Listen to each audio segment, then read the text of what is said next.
Jeg vil lige vise noget, der handler om for de folk, der har en Hotmail, og dem, der har en Live.dk.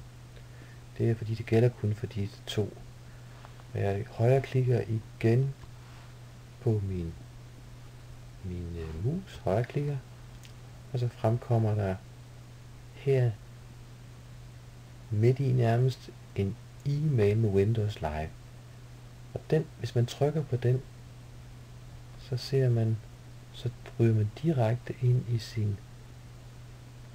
sin Hotmail eller sin Live.dk, og det gør jeg også. Jeg kan se, der har en emne, den har allerede lavet en emne, der hedder Folketinget, og så har den skrevet hernede, hjemmesiden, adressen hernede.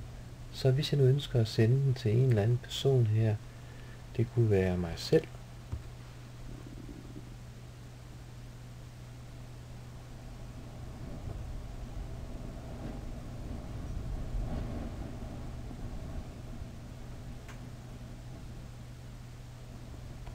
så, og så er den klar til at blive sendt til mig selv. Det kunne også være sendt til andre, jeg kender, men det er sådan, det kan gøres, hvis man lige vil sende hurtigt et link til en anden.